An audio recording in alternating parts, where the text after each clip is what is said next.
أعوذ بالله من الشيطان الرجيم بسم الله الرحمن الرحيم يا أيها الناس قد جاءكم الرسول بالحق من ربكم فآمنوا خيرا لكم وإن تكفروا فإن لله ما في السماوات والأرض وكان الله عليما حكيما۔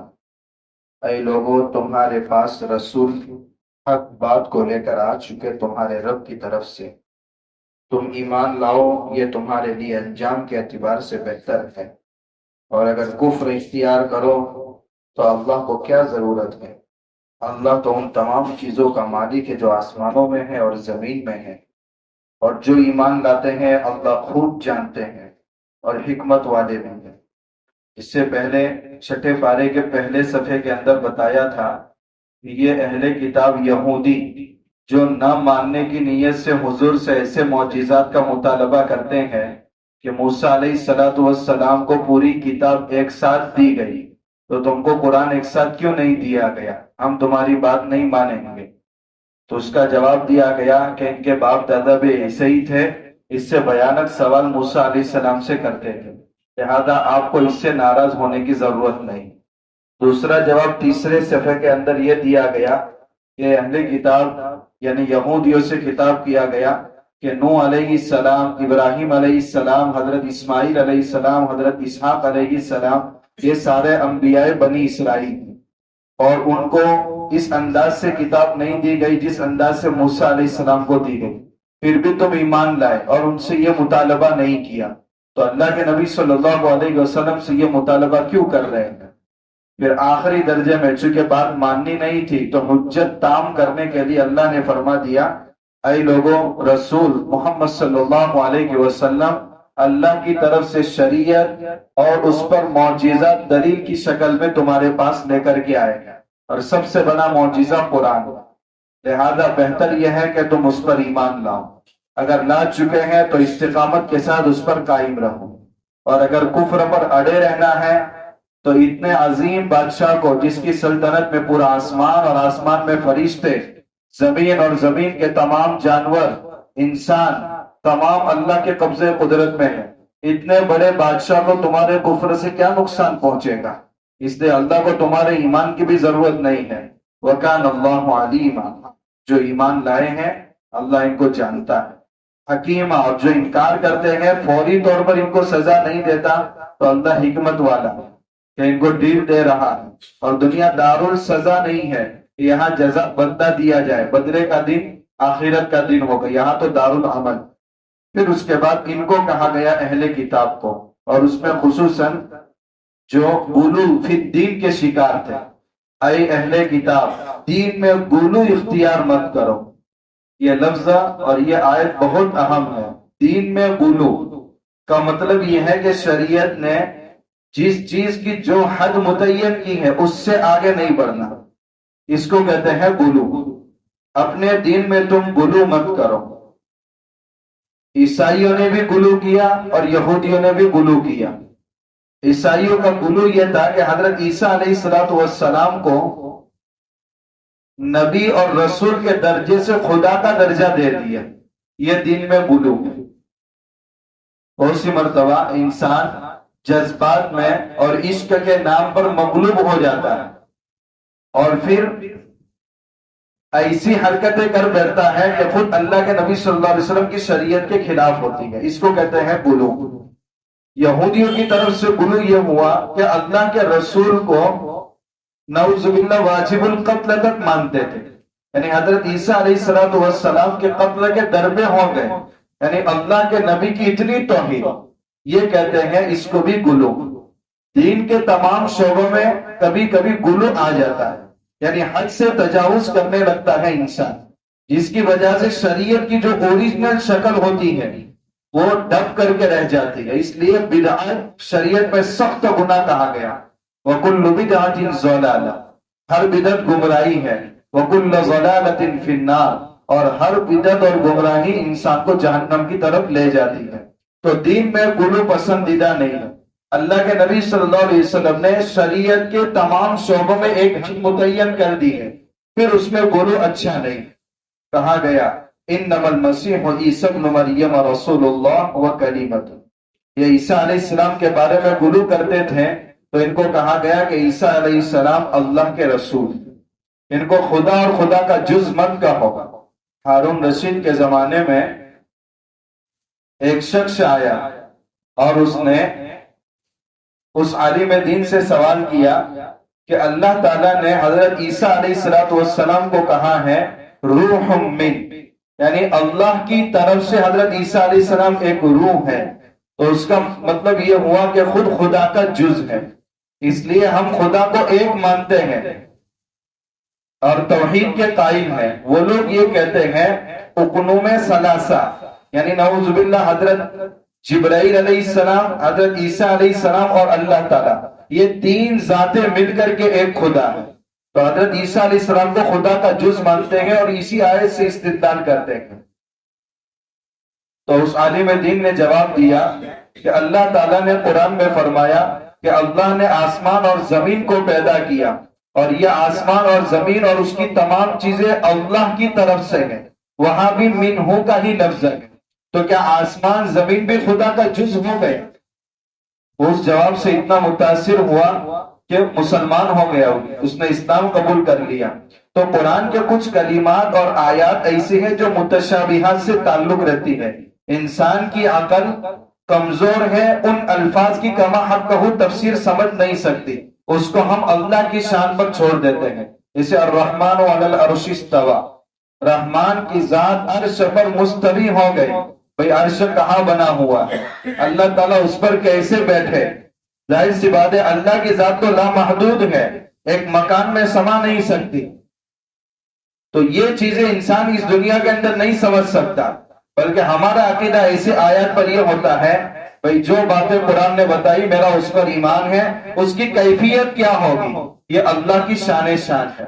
ید اللہ علی الجماع، اللہ کا ہاتھ جماعت کے ساتھ ہوتا ہے۔ بھئی اللہ کا ہاتھ کا کیا مطلب؟ تو ایک طبقہ ایسا ہے بھئی اللہ کا ہاتھ اس کی شان کے مطابق، انسانوں کے ہاتھ کی طرح نہیں، اور اس میں تعویل یہ بھی کی گئی ہے کہ اللہ کا ہاتھ مطلب بھئی میرا ہاتھ تمہارے سر پر ہے، تم یہ کام شروع کرو، مطلب میرا تعاون، میری ہیلپ تمہارے ساتھ ہے۔ تو جمعیت کے ساتھ اللہ کی مدد ہوتی ہے، یہ اللہ کے ہاتھ کا مطلب ہے۔ تو اس میں اللہ تعالیٰ نے فرمایا کہ عیسیٰ علیہ السلام اللہ کے رسول ہے اور اللہ کے کلیمے ہیں۔ اللہ کے کلیمے کا مطلب مفسرین نے الگ الگ لکھا ہے۔ ایک تو یہ ہے کہ ہر انسان جو ماں کے پیٹ سے پیدا ہوتا ہے اس میں دو سبب عام طور پر کام کرتے ہیں، ظاہری سبب، ایک سبب مادے منویہ جو منی کی شکل میں ہوتا ہے، اور دوسرا اللہ کا کلمہ کن۔ اس لیے جب بچے کی 4 مہینے میں باڈی تیار ہونے لگتی ہے، مستقل فرشتہ اللہ سے اجازت لیتا ہے، مخلقۃ او غیر مخلقہ، یا اللہ اس کو صحیح سلامت پورا بنانا ہے یا اس کے اعضائے تخلیق میں کسی قسم کی کوئی کمی رکھنا ہے، اللہ کی طرف سے اجازت ملتی ہے۔ اس کے بعد فرشتے اس انداز سے کام کرتے ہیں۔ پھر جب جان ڈالنے کا وقت آتا ہے تو جان ڈالنا ہے یا نہیں ڈالنا، یہ شقاوت پر پیدا ہوگا یا بدبختی پر پیدا ہوگا، یہ اللہ کے کلیمے سے پیدا ہوتا ہے، اللہ کے حکم سے پیدا ہوتا ہے۔ حضرت عیسیٰ علیہ السلام کو اللہ تعالیٰ نے ظاہری سبب جو مادہ منویہ ہے اس سے علیحدہ رکھا اور اپنے طاقت کے ذریعے اللہ نے پیدا کیا۔ دیکھیے ایک ضابطہ اللہ کا عام ہے اور یہی ضابطہ دنیا کے اندر کام کرتا ہے۔ آج نئی نئی شکلیں بچوں کو پیدا کرنے کی مارکیٹ میں آ رہی ہے، ٹیسٹ ٹیوب ہے یا کلوننگ ہے، یہ نئے نئے طریقے آ رہے ہیں۔ کل 4 طریقے ہیں جس سے انسان وجود میں آتا ہے، مگر ضابطہ ایک ہے۔ ایک طریقہ یہ ہے بغیر ماں باپ کے انسان وجود میں آ جائے، یہ عام طریقہ نہیں ہے مگر اللہ اس پر قادر ہے۔ حضرت آدم علیہ السلام کو اللہ نے بغیر ماں باپ کے پیدا کیا۔ دوسرا طریقہ یہ ہے کہ مرد سے اللہ عورت کو پیدا کرے، یہ اللہ قادر مطلق ہے مگر یہ طریقہ ضابطہ عمومی نہیں ہے۔ حضرت آدم علیہ السلام سے اللہ نے حضرت حوا کو پیدا کیا۔ تیسرا طریقہ یہ کہ صرف عورت سے اللہ مرد کو پیدا کرے، حضرت مریم علیہ السلام سے حضرت عیسیٰ علیہ السلام کو پیدا کیا۔ اور چوتھا طریقہ یہ ہے کہ مرد اور عورت کے ملنے سے انسان کی پیدائش ہو، اور یہ ضابطہ ہے اور یہی طریقہ چلتا رہے۔ لہذا اگر کوئی دنیا کے اندر عورت دعویٰ کرے کہ بھئی حضرت عیسیٰ علیہ السلام کے والدہ حضرت مریم کے گریبان میں جیسے حضرت جبرائیل علیہ السلام نے پھونک ماری، میرے بھی گریبان میں پھونک ماری اور بچہ پیدا ہو گیا، اس کے دعوے کو تسلیم نہیں کیا جائے گا، یہ قرآن کے عام ضابطے کے خلاف ہے اور یہ اب پاسبل بھی نہیں ہے۔ تو اللہ نے جو ایک طریقے کے علاوہ 3 طریقے قرآن میں بتائے گئے، وہ اس لیے بتایا کہ اللہ قادر مطلق ہے، اللہ ہر طریقے سے پیدا کرنے کی طاقت رکھتا ہے۔ آج بہت سارے حضرات جو جدید ٹیکنالوجی کا استعمال کر رہے ہیں، وہ اس انداز سے بچے پیدا کر رہے ہیں کہ خود اب ماں باپ کی بھی ضرورت نہیں پڑتی، مادر رحم کی بھی ضرورت نہیں پڑتی، بلکہ اب تو بچے ایسے ہی پیدا ہوں گے، ٹیسٹ ٹیوب میں دونوں کے ملاپ سے مادہ منویہ اس کے اندر رکھا جائے گا اور بچہ تیار ہو جائے گا۔ کیوں عورتیں اتنی کمزور ہو جاتی ہیں کہ وہ بچہ 9 مہینے تک اٹھانے کی طاقت نہیں ہوتی، لیکن اس کے بعد وہ ماں کی ممتا پیدا نہیں ہوتی بچے میں، جو 9 مہینے تکلیف اٹھانے کے بعد۔ یہ الگ مسئلہ ہے کہ یہ چیز جائز ہے یا ناجائز ہے، اس کی انشاءاللہ مسائل جب ذکر کریں گے اس وقت بتائیں گے کہ یہ طریقے میں سے کون سی صورت جائز ہوتی ہے اور کون سی صورت ناجائز ہوتی ہے۔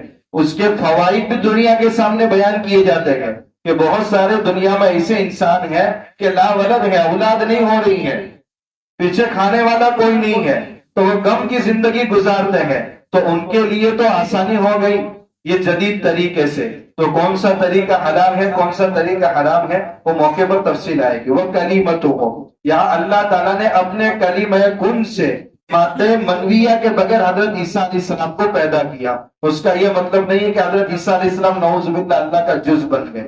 القاہا الی مریم، اس کلیمے کو اللہ نے حضرت مریم کی طرف ڈالا حضرت جبرائیل کے ذریعے۔ وروح من، اور حضرت عیسیٰ علیہ السلام روح ہے۔ روح کا ایک مطلب یہ ہوتا ہے کہ حضرت عیسیٰ علیہ السلام بالکل پاک باز ہیں، ان کی طہارت اور نظافت کو پیش کرنے کے لیے ایک روح کا لفظ استعمال کیا گیا ہے۔ بہت سی مرتبہ انسان کی نیکی اور تقوی کو دیکھ کر کے کہا جاتا ہے بھئی یہ خدا کی گائے ہے، گائے بھولی بالی ہوتی ہے تو کہتا ہے نا یہ خدا کی گائے ہے، یا یہ کہ کہتے ہیں کہ بھئی یہ روح اور فرشتہ صفت ہے۔ روح اس اعتبار سے اللہ نے ان کی پاکیزگی کو بیان کرنے کے لیے روح کا لفظ استعمال کیا۔ پھر اللہ نے فرمایا اللہ پر اور اس کے رسول پر ایمان لاؤ اور تثلیث کا عقیدہ چھوڑ دو۔ وَلَا تَقُولُوا ثَلَاثَةٌ، تم یہ مت کہو کہ 3 خدا ہے۔ انتہوا خیرا لکم، باز آ جاؤ، انجام کے اعتبار سے تمہارے لیے یہی بہتر ہے، عقیدہ توحید میں نجات ہے۔ انما اللہ الہ واحد، اللہ ایک ہے، پاک ہے اس بات سے کہ اس کی کوئی اولاد ہو۔ اولاد کی ضرورت کس کو پڑتی ہے؟ جس کو محتاج کی لاحق ہو، جس کو بڑھاپا آتا ہو، جس کو دوسرے کے سہارے کی ضرورت پڑتی ہو، اور اللہ تو محتاجگی سے پاک ہے، بے عیب ہے۔ لہو ما فی السماوات و ما فی الارض، آسمان اور زمین کی ساری مخلوقات اللہ کی خدمت میں لگی ہوئی ہے، اس کو اولاد کی کوئی ضرورت نہیں ہے۔ اب دیکھیے یہ مدعی سست ہے اور گواہ چست ہے، قرآن اسی انداز کی بات کر رہا ہے۔ 2 گواہ آ کر کے کہہ رہے ہیں کہ صاحب زمین اس کی ہے، اور مدعی کو پوچھا جا رہا ہے تو کہہ رہا ہے مجھے پتا نہیں۔ تو گواہ گواہی دے رہے چستی کے ساتھ، مگر مدعی دعویٰ کرنے کو ہی تیار نہیں ہے۔ تو حضرت عیسیٰ علیہ السلام کو ماننے والے کہہ رہے حضرت عیسیٰ علیہ السلام خدا ہے، مگر حضرت عیسیٰ علیہ السلام اس بات سے شرم محسوس نہیں کرتے کہ وہ اللہ کے بندے ہیں، یعنی خود کو اللہ کا بندہ خود کہہ رہے ہیں، مگر یہ ماننے والے حضرت عیسیٰ علیہ السلام کو کہہ رہے کہ نہیں خدا ہے۔ تو اللہ تعالیٰ فرماتے ہیں حضرت عیسیٰ علیہ السلام اللہ کا بندہ ہونے سے خود شرم محسوس نہیں کرتے، اور نہ مقرب فرشتے جن میں جبرائیل بھی ہے، جن کو تم خدا کا ایک جز مانتے ہو، تو ان کو تو اللہ کا بندہ ہونے میں شرم نہیں آتی، اور تم ان کو اللہ بنا دیتے ہو، اللہ کا بندہ کہنے میں شرم محسوس کرتے ہو، کہتے ہو ان کی تعظیم کم ہو جائے گی۔ اور یاد رکھو جو بھی اللہ کی عبادت سے شرم محسوس کرے گا اور تکبر اختیار کرے گا، اللہ ان کو اپنی طرف جمع کرے گا۔ آگے چند آیت سورہ مائدہ کے ختم ہونے پر باقی رہ گئی ہیں، انشاءاللہ اس کا تذکرہ کل کریں گے۔ ابھی ہمارے پاس تھوڑا سا وقت باقی